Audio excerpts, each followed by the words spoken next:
All right, let's get into things. So today, tools and resources. Quickly on the agenda, I'll be speaking about some best practices, and then I'll get into some tools for customer validation.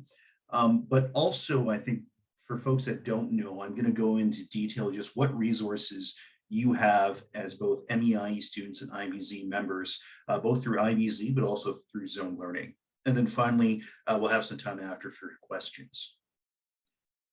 Excuse me. Now, in terms of expectations, I'm going to give you high-level methodologies and tools to assist you with the customer discovery market validation stage, which I think many of you fall into that category. So hopefully what we talk about in the next hour will help enhance and maybe even provide some assistance with the challenges and goals and objectives that you're trying to do right now. At the end of the day, I'm not going to tell you just here's a list of tools, go use them. I don't think A, I can do that in an hour, and B, everyone is different. Instead, it's more so to give you sort of the insights and the methodologies and the mindset so you as the founders, as entrepreneurs, as individuals can understand what are the tools that are the right fit for you, for your needs. They're not a want, they're a need. You know, what's the right thing to use and when. So get into things. Let's talk first about best practices. I think most folks probably have seen this either in their courses or in Boost or any of the programming that we do. You know, at the end of the day, when you're a founder, you're really just following the scientific method. You're observing, you're creating hypotheses, you're testing, analyzing, accepting, rejecting, that sort of stuff. So just keeping that in mind as a recap of the purpose of what you're trying to do, what you're trying to achieve as founders, and also as part of your course if you're an MEIE. And of course, there's always going to be three types of risks: product, market, execution. Market risk, pretty straightforward. Is there anyone that's going to buy it? Product risks, the risks associated with the technology of the product, and execution, can this actually be done? So I had these last two slides just to give sort of a recap and setting the stage of, okay, remember the tools that we'll be talking about are going to focus really on the customer discovery side. So really looking at the early hypotheses and testing and analyzing your data. So we won't get into anything on prototyping or any of those issues. Although if there is a request, we could always look at that in a future session. So there is no tool and resource that solves everything. Just to get that out of the way.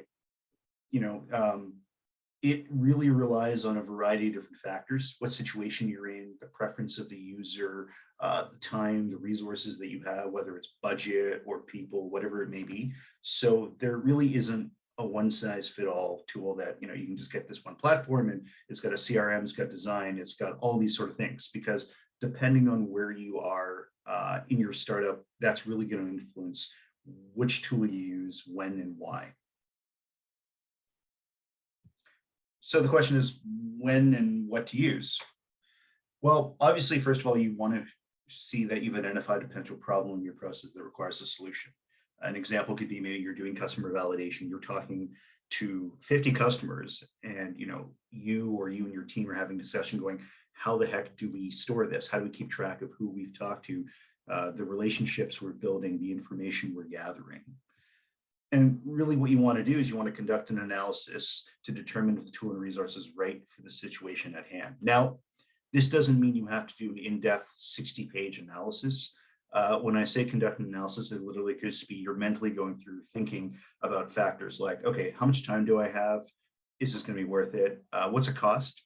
If you're going to get a platform, for example, is this going to be free? Is it going to be $100 a month, $5 a month? Is it worth it? And also the intangible capital,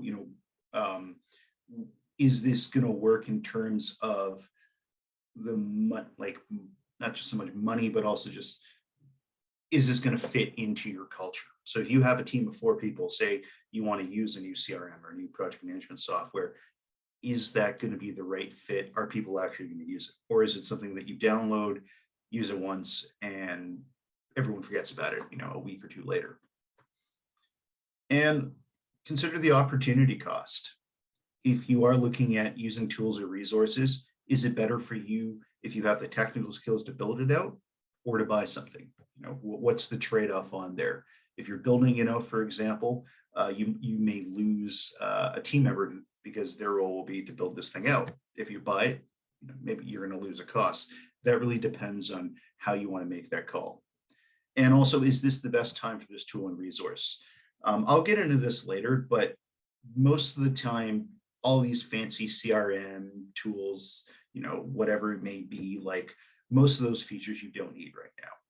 You have to think again back to the previous two slides of you're going out there to collect data, you're trying to validate hypotheses, you're trying to identify customers. You probably don't need all the fancy features of a tool. You just need something basic to sort of record all your data.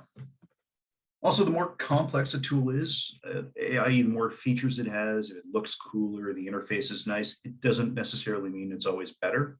It's more so the why behind the tool that you're using, what's the use case for it, how is it going to make your lives easier or help you achieve your goal quicker or efficiently. And sometimes the simplest tool is best. I'm going to touch on that later, but I'm a firm believer of you don't always need the flashy platform. Especially where you are right now, that it's early days, like even something that's an Excel spreadsheet could be sufficient enough potentially. And there are always alternatives. And that's straight up just do your research, see what else is out there. Maybe there may be other platforms, for example, maybe you're looking at Salesforce, but it's like, I don't know if I should be using that. Maybe there's another platform that does a similar job, whether it's directly, another CRM system or something else that could be modified for usage. All depends, right? So again, this is why this topic is really, really subjective, and it's more so you have the right frame of mind and you're making the right decisions when selecting these tools and resources. So I wasn't sure if I really wanted to include this slide, but I figured since we're talking about tools and resources, mentors most certainly are a resource. And I'll touch more about this next semester for those that are doing the mentor matching. If you have already, I've probably said this before, but first off, for mentors, leverage your network. That includes IBZ, us, your, the MEIE team, TARC, everyone that like leverage them. See if there's mutual LinkedIn connections to people that you want to talk to, if it's an industry mentor, potential customer, all those sort of things. It doesn't hurt to ask. You could also do cold emails.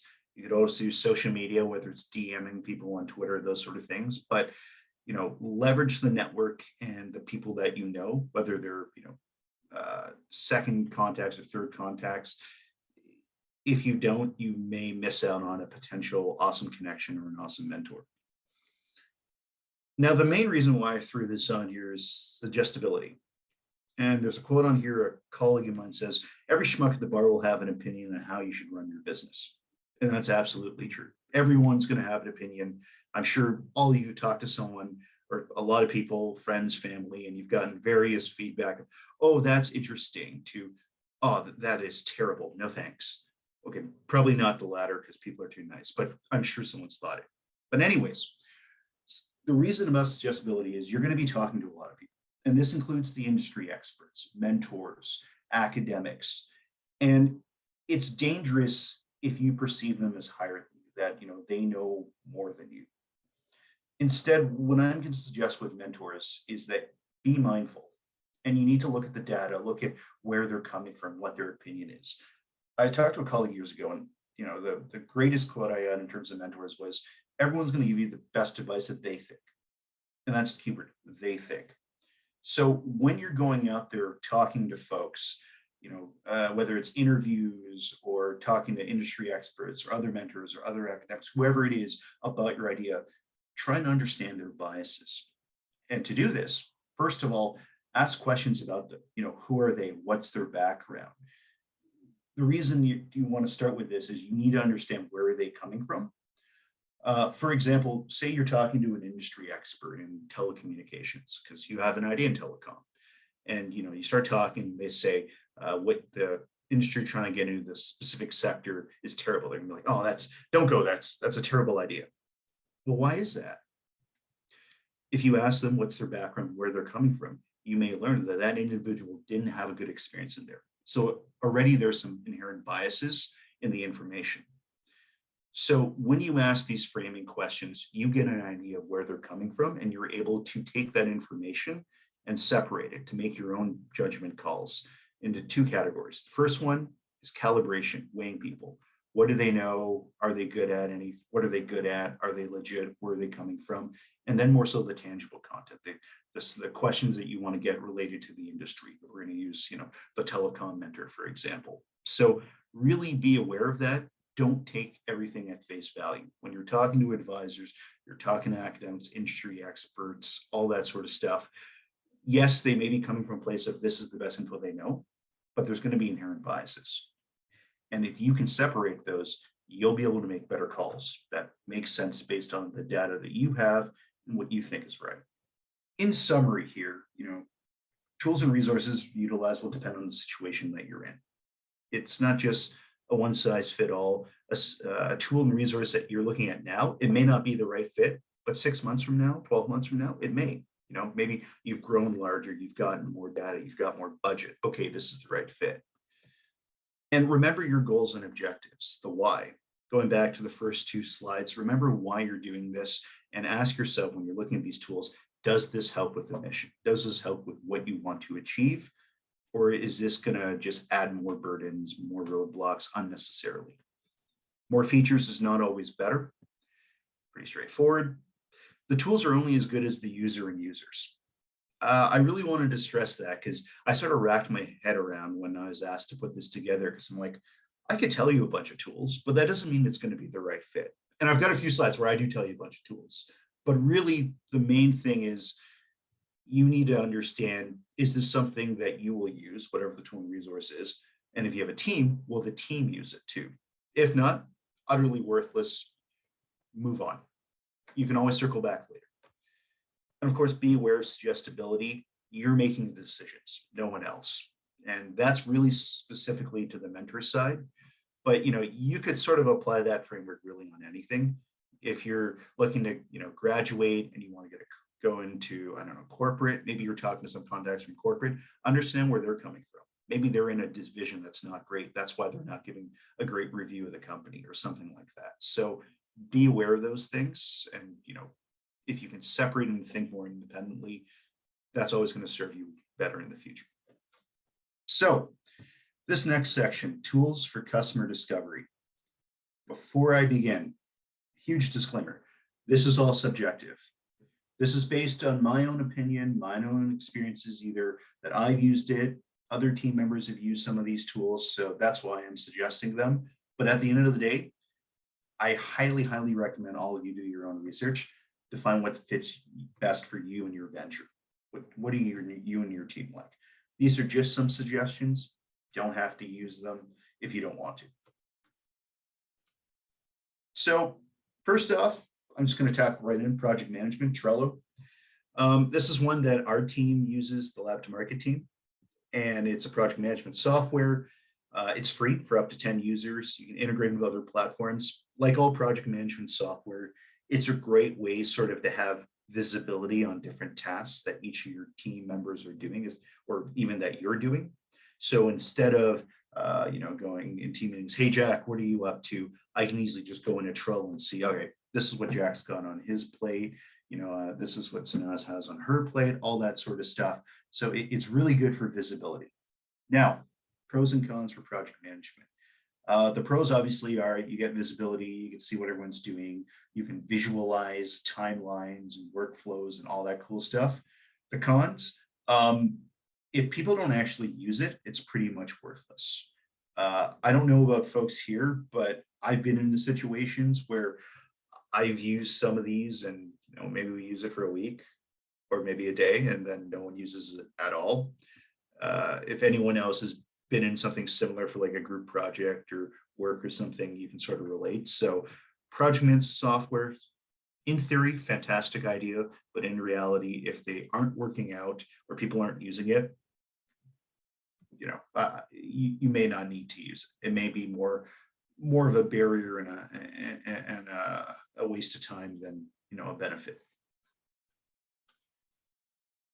Second, for design, Canva. If folks, you haven't heard this before, this is a great program, especially for those that are design challenged, such as myself. This is an easy way for you to whip up visuals if you're doing it for social, if you're doing it for websites, anything like that. You can easily create a free account and create some visuals. So if you're looking to do, a web page for like smoke tests, or you're sending out branded materials, you want to create some more branding, you can easily do it with Canva, and you don't need to have any kind of experience with Lightroom or any of the other, or not Lightroom, Photoshop or Illustrator or any of the other design programs. Cool CRM system we use is MailChimp. We use this one for IBZ. There's a free account. You can do it for up to 2,000 contacts. This thing's great in that you could build out your list of individuals. So if you spend the time to set it up for this CRM account, you can have all the different sort of lists. If you've got multiple customer segments, multiple people you're building relationships, talking with, this is great in the sense that you can also integrate it with different websites, emails, all that. There's data and analytics and trackers. So if you're looking to do a CRM, MailChimp's really easy to set up, really easy to use, and it does the job if you're looking at creating those lists, sending out communications, all those sort of things. There are other CRM platforms, HubSpot, Constant Contact, Zoho. These sort of all do the similar thing. Like, it's all a CRM managing databases. At the end of the day, it's all up to preference and which features, what field do you like better. I recommend explore all of them. One that shouldn't be a surprise is Google. Obviously, Google Analytics. If you do have any website analytics you want to use, Google Analytics is free. Gets you sort of a baseline of what your analytics are. Also, in the emailing tool, you can schedule things for Gmail. So if you want to send out mass emails or something and you don't want to use the CRM, you could use your Gmail account and schedule it for whatever day that you feel is most strategically advantageous for when you want to send out your emails. And also Google Drive. To be honest, you could just MacGyver your way and make like a makeshift CRM or store all your analytics. You don't need, again, HubSpot, Zoho, MailChimp, all these. Like, these have automated features which could save you time, but you could easily whip up something as simple as this. This is an example. The top image is a CRM that's just done on Google Sheets, and the bottom is again, using Google Sheets just to collect all your data and information. So what we've set up here is, what's the hypothesis you're trying to validate? What's the question associated? What did this interviewee say? What was their response? And then interviewee 2, what was their response? And then color coding it to validate, invalidate, or you were unsure. So again, when you're doing all this sort of stuff, like, think about, do you really need the platform, or can you at least this time just put together something on Sheets, spend 5-10 minutes putting together the template, and then just work from there? Because again, at the early stages that many of you are in, it potentially could be that you're investing more time and resources into a platform that right now you just don't really need. So in summary, really consider what you need and what you want. What do you need to get whatever the objective, the OKR, the goal is? And what would you want that, this would be easier. This might help save us a step, but it's not mission critical. And what works with your team? If you're a team of one, what works for you? And can it be integrated into your routines? And when I mean this is, when you say you have a team, I'm sure most of you have weekly meetings or something like that. Can you integrate that in? Is it, okay, weekly meeting, one agenda item is we're going to review our analytics or our CRM or our Trello or project management software to see where we are, where do we stand? And, will the team adopt that usage, that tool, and that resource? So my subjective opinion, if you guys haven't figured it out already, is you don't need 80% of what's out there to do customer discovery, market validation.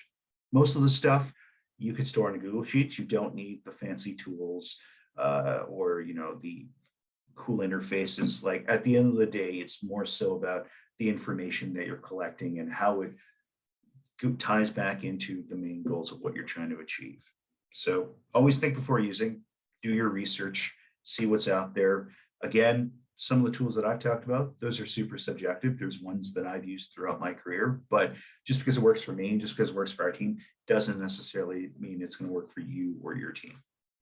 So The next one is about IBZ and zone learning tools. So I really wanted to talk about the IBZ self-serve and just sort of what tools do you have, as IBZ members, zone learning members, what can you check out? So I'm going to quickly switch the screen over and we're just going to walk you through the self-service portal. For those that haven't seen it, this would be great. For those that have, maybe there's something you missed the first time around. So everyone still see the screen?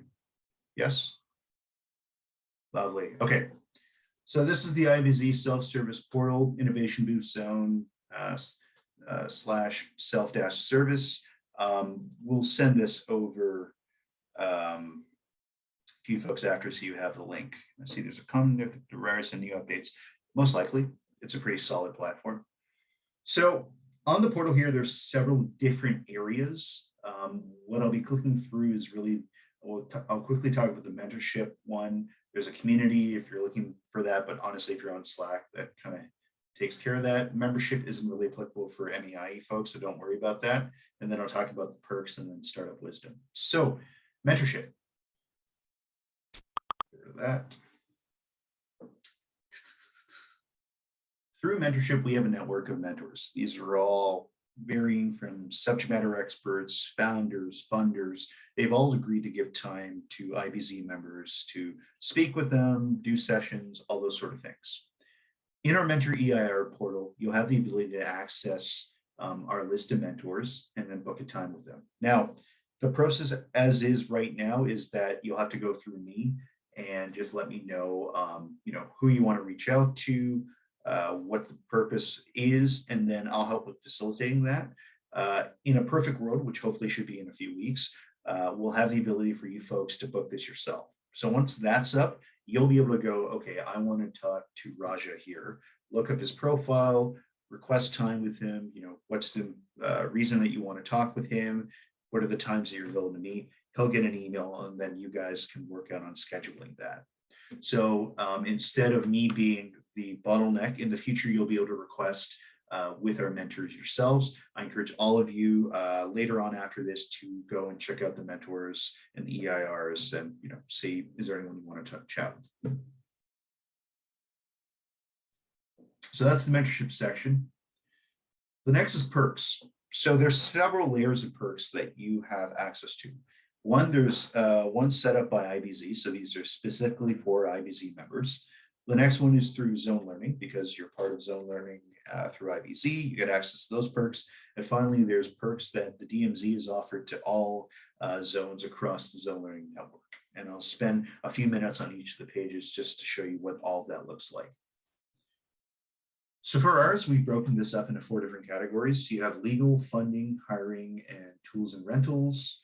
Let's just click like legal, for example. So I encourage you folks to look at yourselves what perks we have, but we have different perks here. Some are, legal packages, access to different platforms, exclusive deals. So for all these here, you can take a look and see what do we have, who do you want to access. One thing I should mention on the legal side, and really for any of our service providers, we do have them listed in the Mentor EIR platform, and they're willing to give some free consultation, but they also will be listed as service providers. So in full transparency, these folks also potentially are looking for business. So obviously, when you meet with them, know that they potentially want to get your business too. However, that doesn't mean that they're going to try and give you bad advice just to get your business, but realize that they are looking to make money too. They are businesses.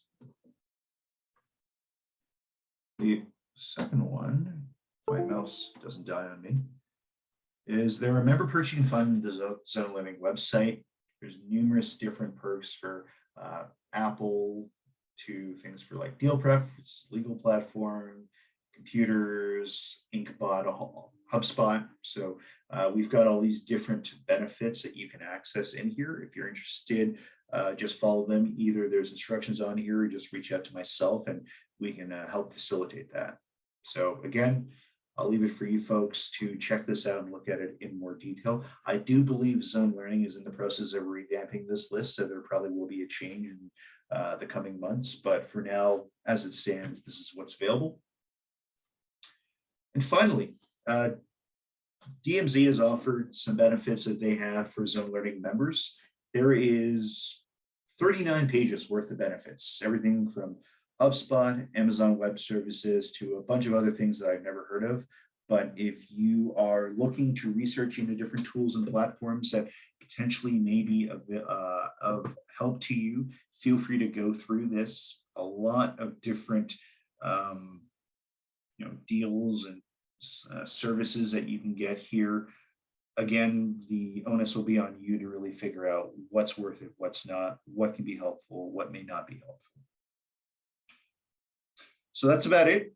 I'm trying to keep these sort of lunch and learns as efficiently short as possible.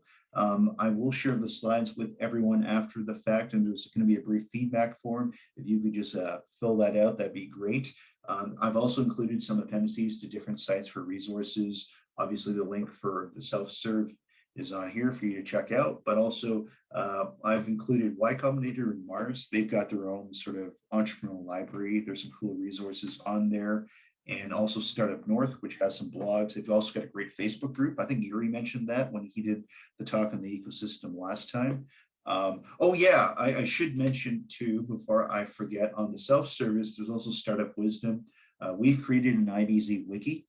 So on there, there's access to different tools, resources, books, articles, videos, things to help you. And we've organized that in different sections. And also Zone Learning has sort of their startup school, which again is their version of an online database with content library.